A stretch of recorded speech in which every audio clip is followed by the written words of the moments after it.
Hi everyone, I'm John. Welcome back to my channel. I read a book in February and I talked about it in my end of the month books that I read during that month, and I said that I was going to fanboy a little bit over one of the things I read, and that's the book I want to talk about now.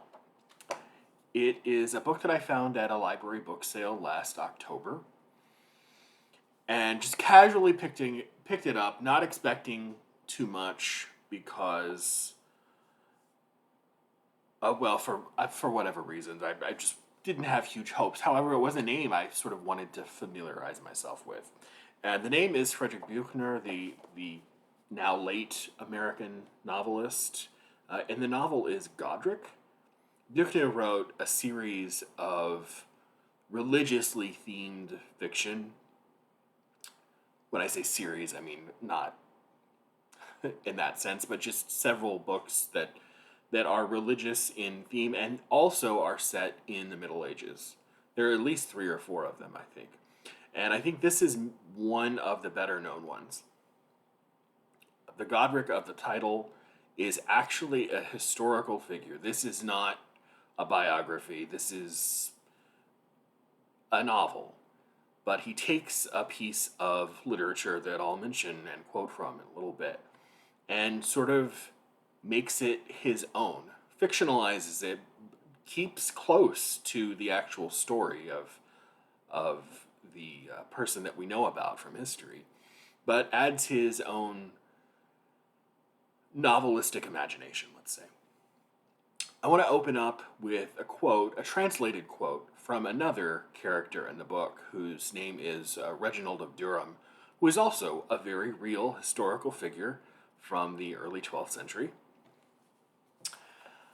And this is from the hagiography that he wrote about his mentor, whose name is Godric. And this is from the Vita et Miracula Sancti Godrici, the Latin title.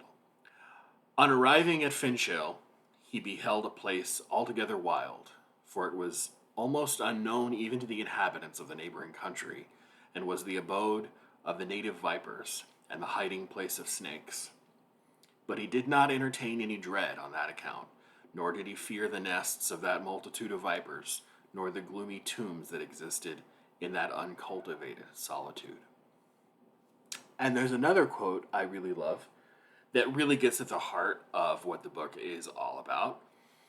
And that's from the author himself, Frederick Buechner. And he says that nothing human is not a broth of false and true. If you hear a mewing cat in the background, that is my cat, who I think has anxiety.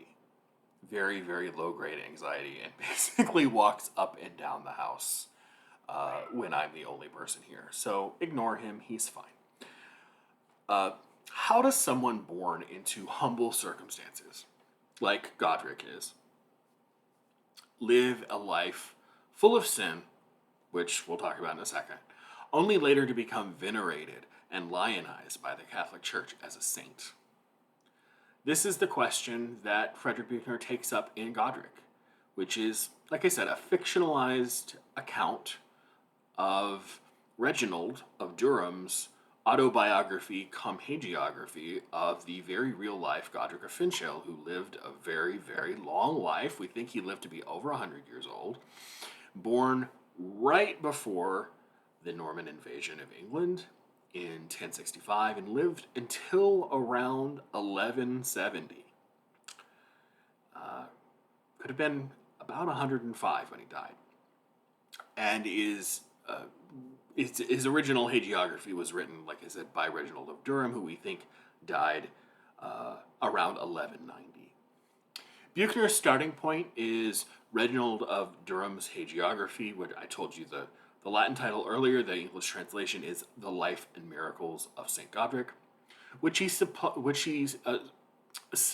supplements to turn into a somewhat inconspicuous medieval hagiography on Reginald's part, and makes it into a novel, a really gritty, earthy, compelling, full of rich humanity novel.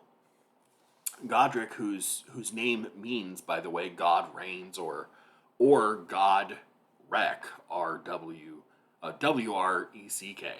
So there's kind of a good and a bad connotation to the name. He leads a kind of a buckling life as a prodigal rake-like figure. He was born into a low family and started off his adult life as a peddler and became what he might have told you during this period of his life, an entrepreneur. But what he really was a pirate on a ship where he forged relics to credulous religious pilgrims, just bilking them out of money. And when he was trying to bury his ill-gotten gains, one day he has a vision of being visited by the 7th century English monk Saint Cuthbert. And after discovering that his father has died while he was away from home, he sets out on a pilgrimage to Rome, only to leave disappointed and disillusioned.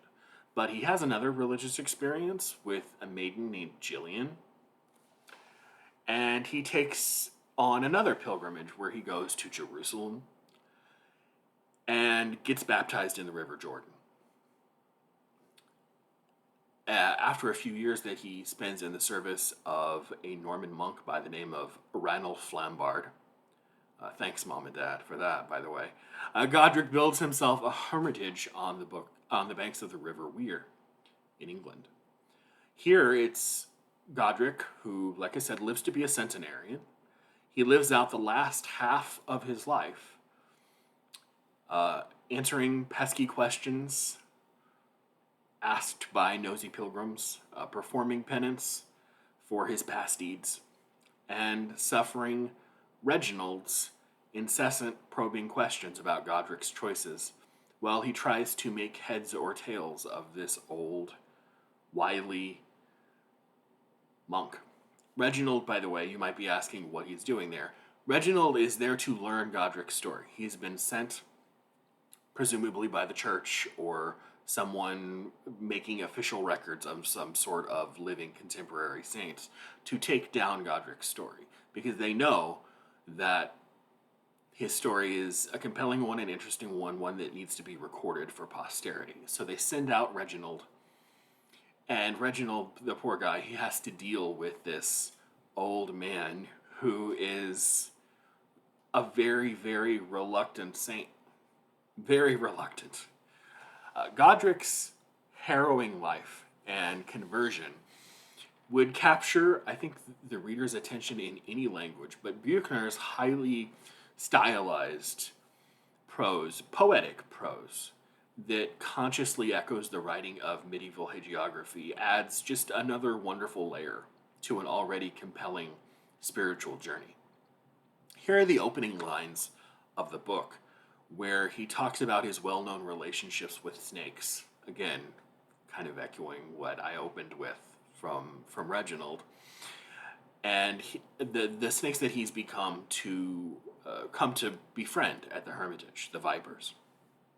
And this is from the novel. This is Frederick Buechner's prose. These are the opening lines. And just listen how it tries to echo language that you might associate with a medieval text. 5 friends I had, and 2 of them snakes. Toon and Fairweather they were, thick round as a man's arm, my bedmates and playfellows, keepers of my skimped hearth and hermit's heart, till in a grim pet I bade them go that day, and never more to come again, never more to hiss their snake love when they saw me drawing near, or coil themselves for warmth around my shaggy legs. They went. They never came again. You can hear just the tone and the timbre of the prose is trying to echo something very, very unique and historical.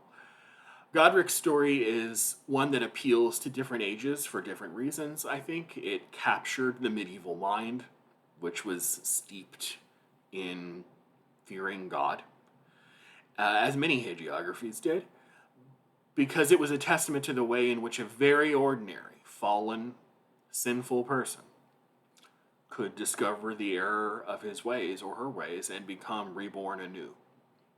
But Buechner's message is one that will strike a chord with a secular readership too. Godric is more than happy to tell you that he stumbled on his sainthood accidentally. In fact, he would tell you that he is now revered and venerated as a saint. The fact that he is now revered and venerated as a saint is all the evidence you need to realize the truth of that time-worn cliche, that every saint has a past and every sinner has a future. His rustic honesty and sense of humor, his refusal to paint himself as something more than he really is, and his curmudgeonly sense of humor are beautifully, strikingly, poignantly done in this book. To enrich, by the way, what is already a spectacular reading experience, at least for me, read Godric alongside books that sing in a similar register. For example, read it alongside the Venerable Bede's Ecclesiastical History of the English People, where, by the way, you can find more background on St. Cuthbert, who is a minor character in the book. Read it also next to the Canterbury Tales for a sense of Godric's body, salt of the earth humanity. And then read it, lastly but not leastly, next to St. Augustine's Confessions, where you see this endless inner, introverted moral searching. All three of those aspects are there, and many more, but those are the ones that immediately struck me. All of these, I wouldn't be surprised at all, were doubtless on Buechner's mind when he transmogrified Reginald's text from Godric being sort of a one-dimensional medieval saint into something fully fleshed out, into a human being who just happened to become a saint. The highly reluctant man-saint that inhabits the pages of Godric. Just a fantastic book. If you ever get a chance to pick this up for $1 or $2 like I did, and the subject interests you, it's worth taking a chance on. It's all of 180 pages or so. It's so good. It's so good. Godric by Frederick Buechner. I'll see you later with another book review. Bye.